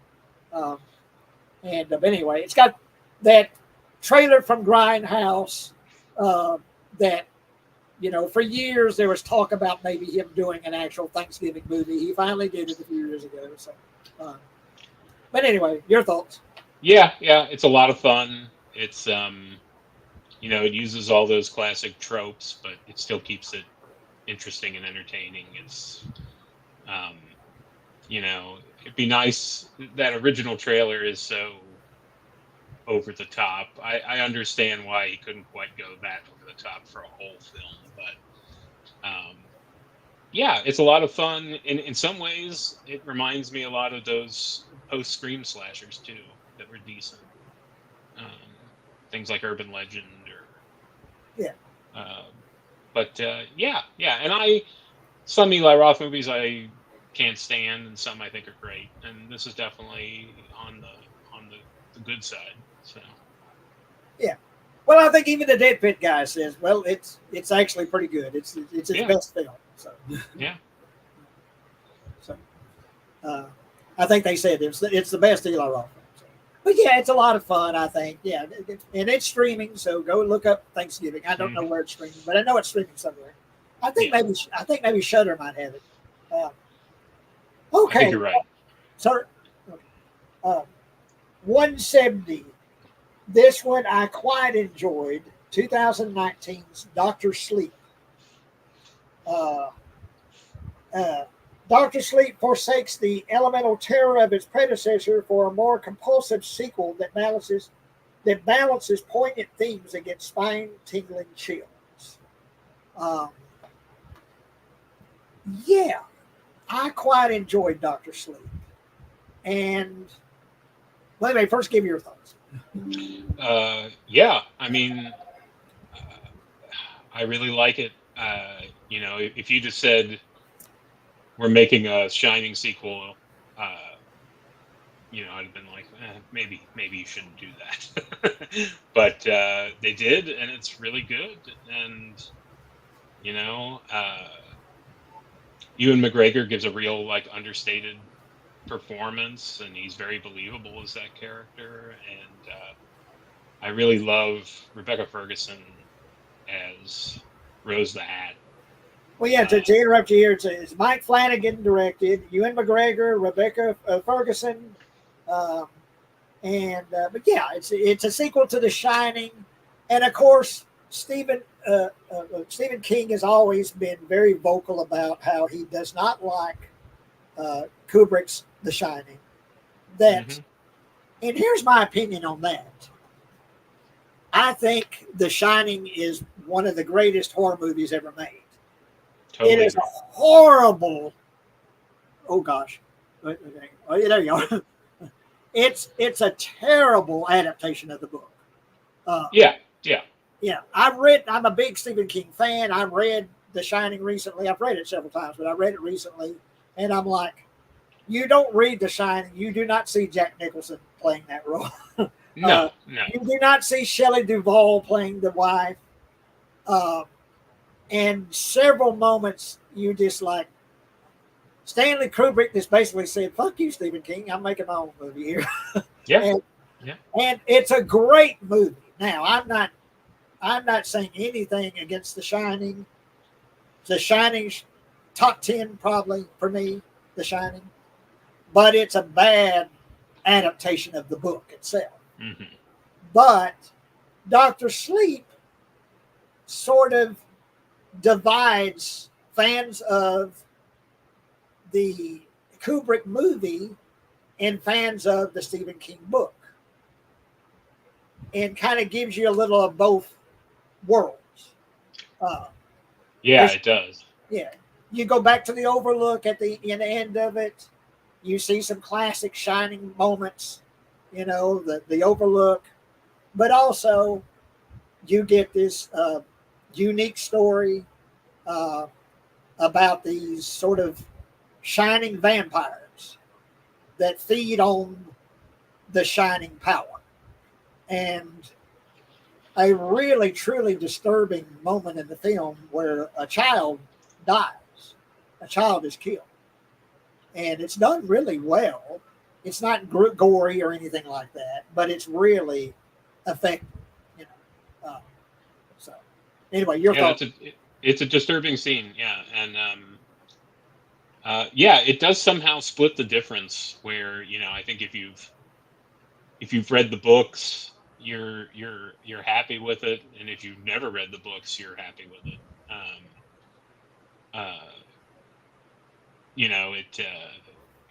Visually, it's recreating all those sets from the film, but you have that boiler scene at the end, which is a reference to the book and not to those Kubrick films. So, but it still totally works.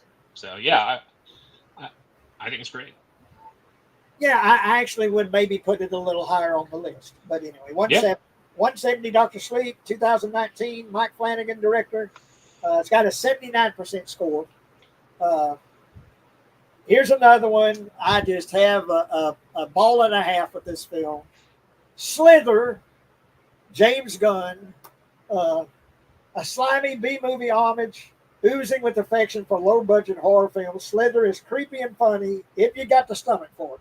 So, yeah, 2006, 87% score.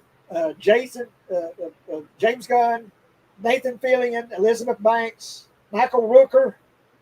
Great to see Michael Rooker. Always. It's funny. It's slimy. It's gooey. It's sticky. And a lot of fun. Visually, it's just a whole lot of fun. It kind of harkens back to James Gunn when he was doing Trauma stuff. Right.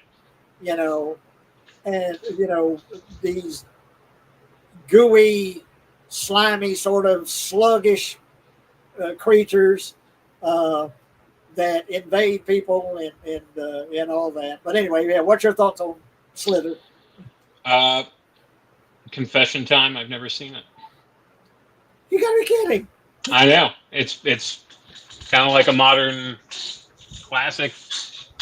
People love it, but for some reason, I've got nothing against it. I like the director. I like the actors. Just never got around to it. Well, put that on your list. Yep, I'll have to move that to the top. It's a lot of fun, and of course, it's not scary in the least. It's a fun movie, a fun sort of drive-in feel, and like they said, kind of the genre, sort of almost sort of to a comic effect, Yeah.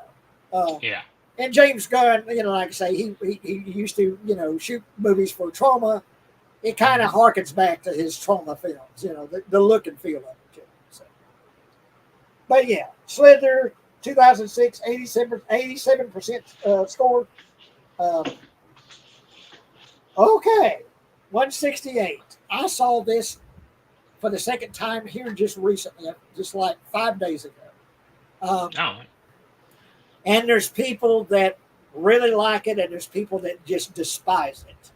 I don't think there's a middle ground for Evil Dead Rise. Uh, 2023, 84% score, offering just about everything longtime fans could hope for while still managing to carry the franchise forward. Evil Dead Rise is all kinds of groovy. Uh, Now, if you're a fan of the Sam Raimi films, uh, particularly 2 and 3, more, much more humor, along with the jump scares and the creepiness and the scares. Evil Dead Rise has none of that. It has none of that humor, uh, none of the sort of wink at the audience. Um, Mm-hmm. it I think, though, it is just a horror film. It's really well made. I don't know how I would rate it as an Evil Dead film. I almost wish it was called something different. But what's your thought? Yeah, you took the words right out of my mouth. I think it's hard to not say that it's a good horror film. It's a good horror film. I think the problem is it, it it only works as an Evil Dead film if you as a viewer can separate Evil Dead from Bruce Campbell. Yeah. If Bruce Campbell has to be in it for it to be an Evil Dead film, I get it.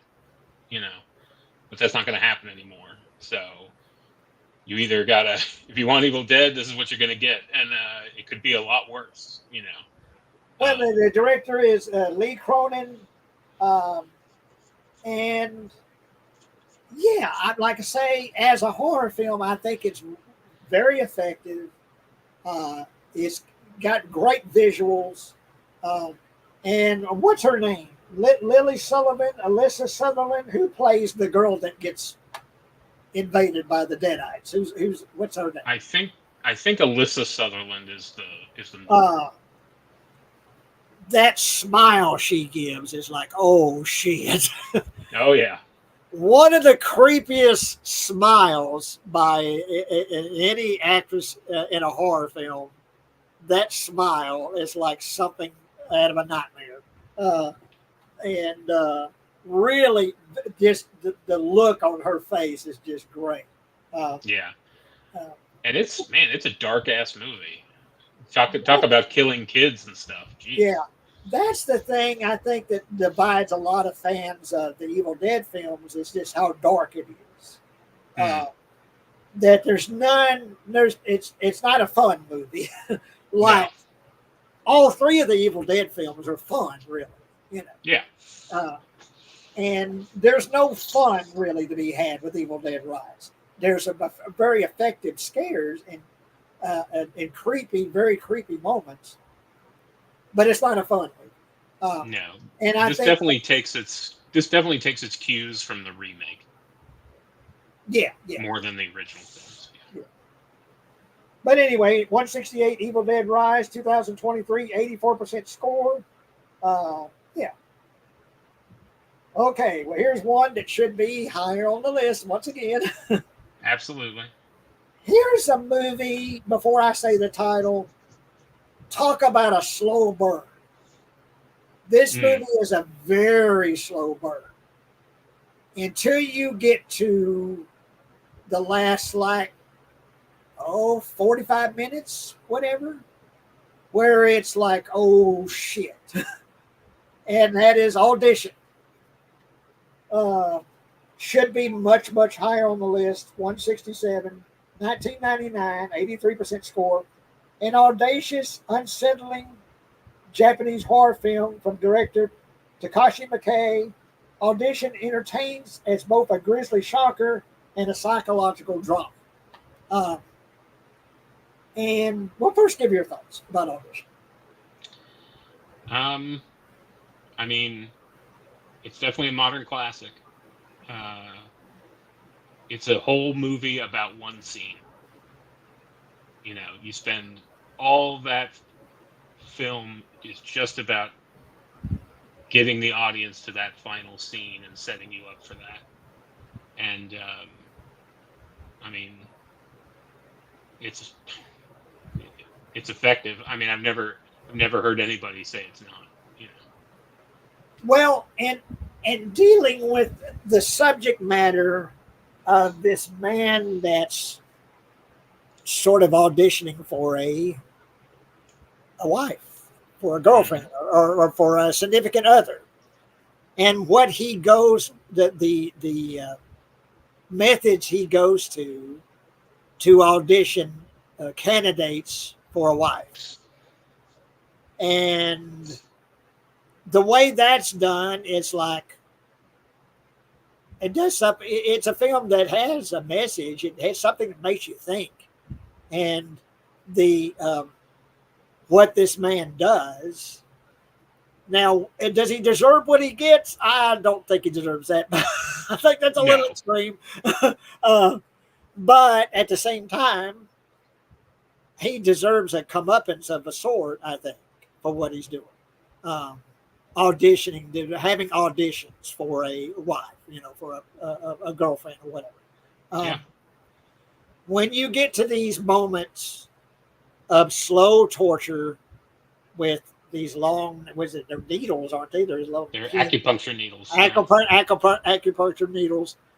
It's done so slowly and so methodically that you literally squirm as you watch this.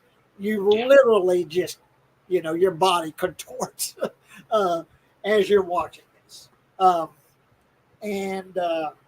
Yeah, of course, it's a classic film. Most people, it would be on their list of very, very high on their list of favorite horror films. And as far as pushing the edge of gore or whatever, of what you can show visually done to the human body in a film. It pushes that envelope, and very, very unsettling. And like you say, it's a film that's like, I don't know, does it have running time? I don't see running time here, but you go through this whole film to get to those final moments, and that's the final moments in the film is what everybody talks about when they talk about audition. But it's 2 hours long. 2 hours long. So you've got about an hour and 30 minutes or so before you get to the moment that everybody talks about. But it's still very well done, worth watching. And the story, I think, is unique and so yeah, audition. And it gets an 83% score, and of course it's Takashi Miike. And yeah. Here's another one I would put a little higher. I put it about midway for Cronenberg's films. I think it's very well done. But it's Dead Ringers, 1988. I don't necessarily know if I call it a horror film. It is unsettling, definitely. Great performance by Jeremy Irons. Dead Ringers serves up a double dose of Jeremy Irons in service of a devilishly unsettling concept and commandingly creepy work from director David Cronenberg. He's a doctor. Is he like a gynecologist? Yeah. And he's got a brother that looks a twin brother. So of course, Jeremy Irons plays both roles. Great performance by him. Did he win an Oscar for it? I think he won Best Actor. I don't know. He might have. I think he did, but I'm not positive. But I think Jeremy Irons won the Oscar for this. Hang on. And you tell me who he's talking about here. Ferguson did such a great job in that film. What film was he talking about there? Oh, Rebecca Ferguson in Dr. Sleep. Oh, Dr. Sleep. Yeah. Oh, okay. But yeah, great performance. Whether or not he won the Oscar, I think he did, but I'm not positive he won the Oscar. But Great performance by Jeremy Irons as this twisted gynecologist, and the procedures that he develops for performing different acts. But anyway, what do you have to say about Dead Ringers? Yeah, I agree. It's somewhere in the middle of Cronenberg's filmography for me. Um, I wouldn't have really thought about it as a horror movie. I mean, it does have that. It does have those body horror elements still, of course.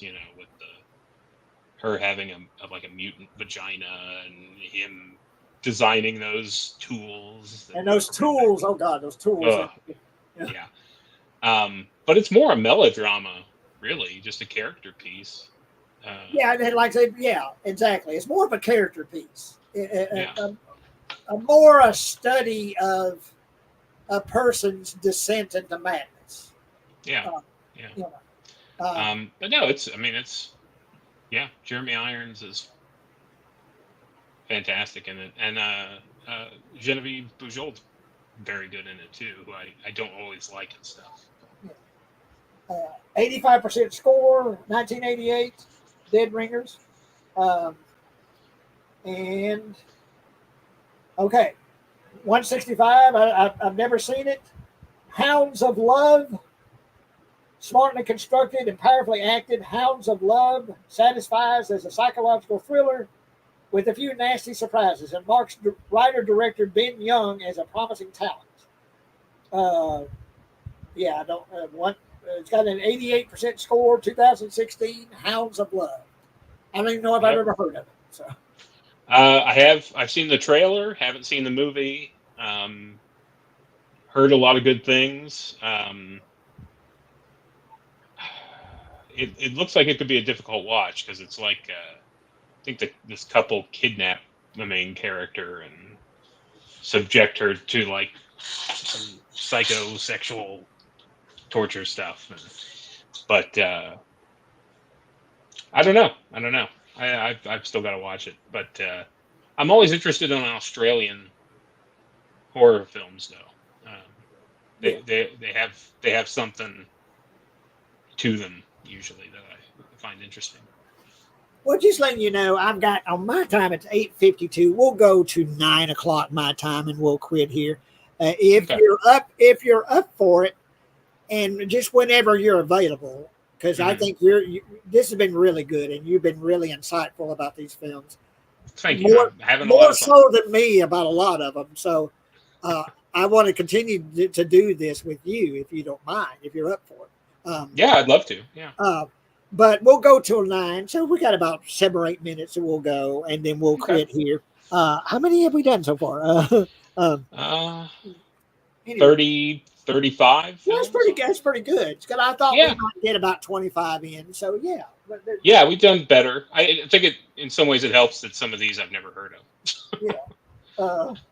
But hang on, let me. I kind of lost track here. Okay. All right, and this one's another one that I haven't seen. Piggy, 164, 2022, 91% score. Brought hauntingly to life by Laura Gollin's committed performance, Piggy deftly deploys genre thrills in service of sharp social commentary.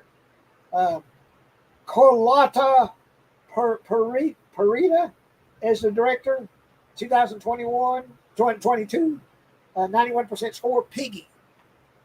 I haven't seen it either. It's Spanish. It looks interesting.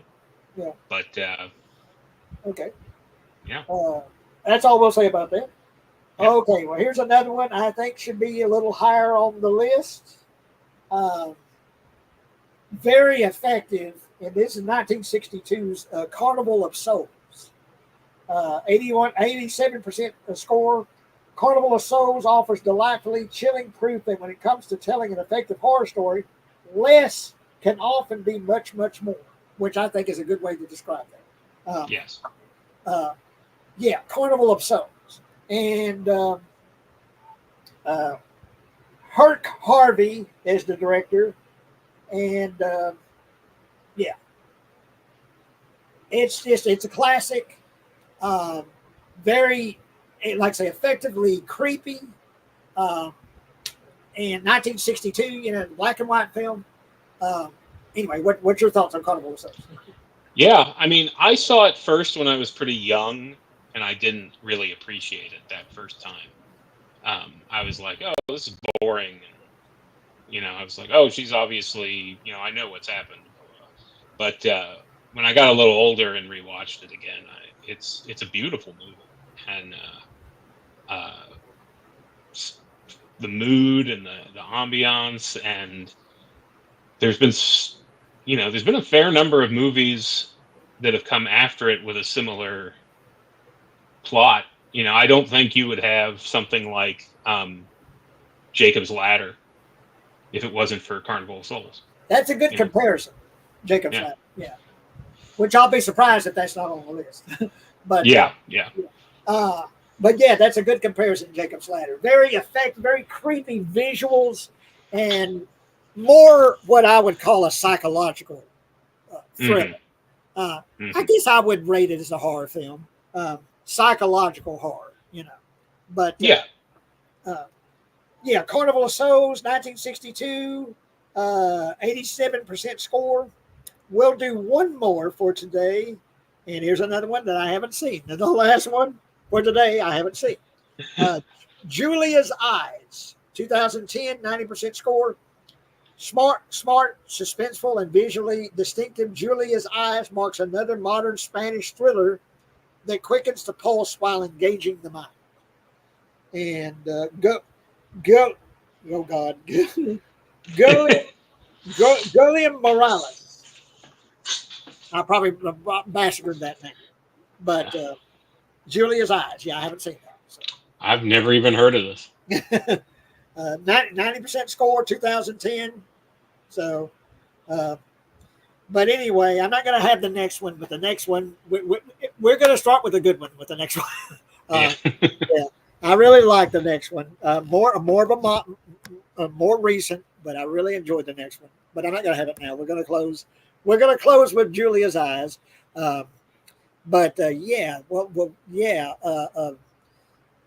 this has been really good, I think. And like I say, you've got great insight about a lot of these films. So yeah, you've been a good partner for this. So thank you. I'm glad I could help. Well, definitely want to continue with you. Like I say, if you're up for it, whenever you might be available, we'll wait, another 4 or 5 days before we do part 2. Sure. That'll be the next, now I know what I'm going to do. There's been some most shows I had no idea what I'm going to do next. Now I know what I'm going to do. And I think this has been really good. Good. Going through this list, Rotten Tomatoes top 200 horror films. And where do we stop at? What number? 162. So yeah. We got through a lot more than I thought we would, because like I say, there's a few that I haven't seen or didn't have any insight on because I haven't seen them. But yeah, interesting how some of them I knew it would happen, that there would be some that I would rate much, much higher. And I wonder, it being Rotten Tomato scores being just the general public, that a lot of this is based on more just people that aren't as old as I am.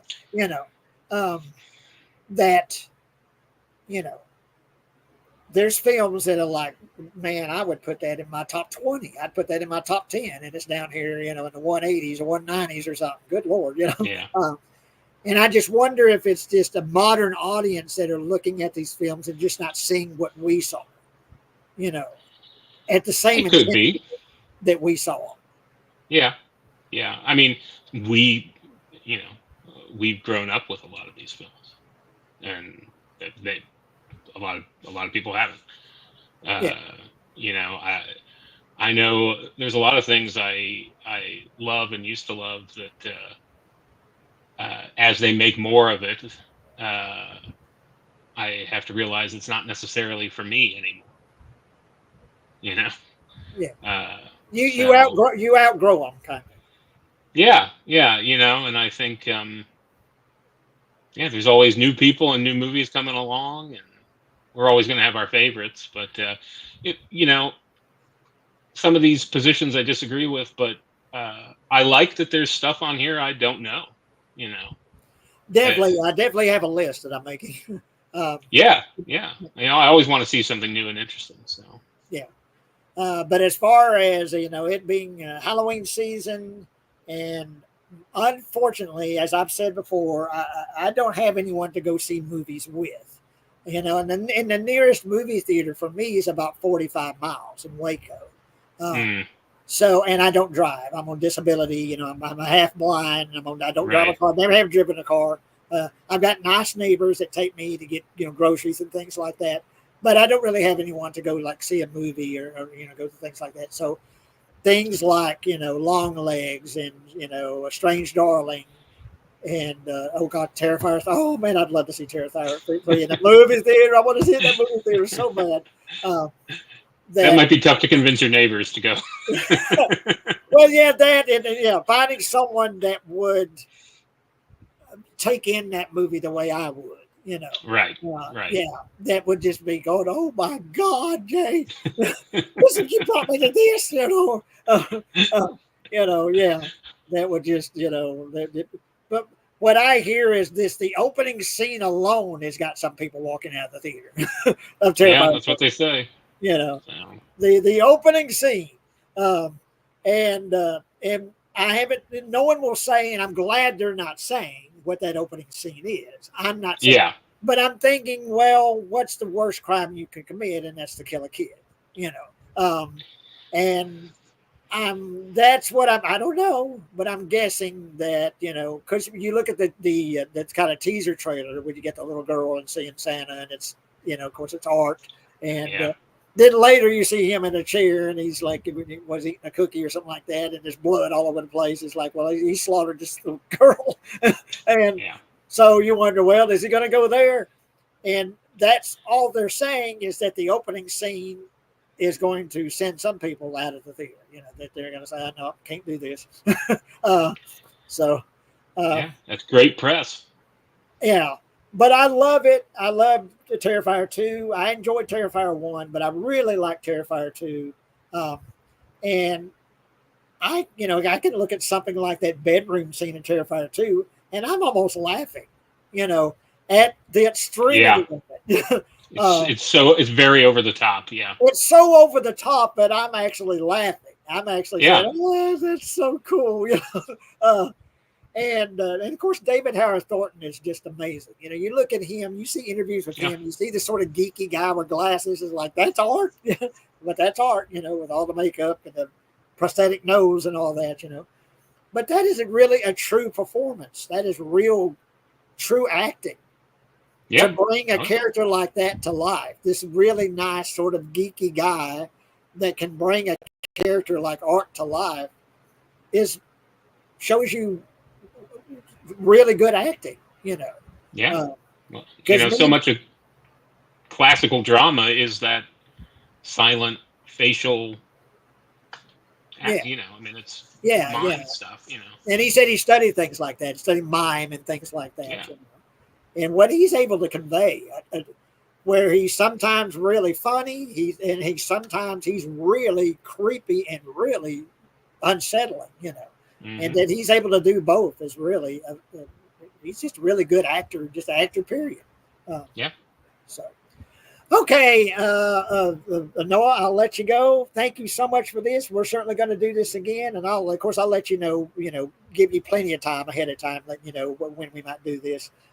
Sure thing. What is it? This is Thursday, so I'm saying on 4 or 5 days. I don't wait too much longer, but we'll Yeah, continue with the list.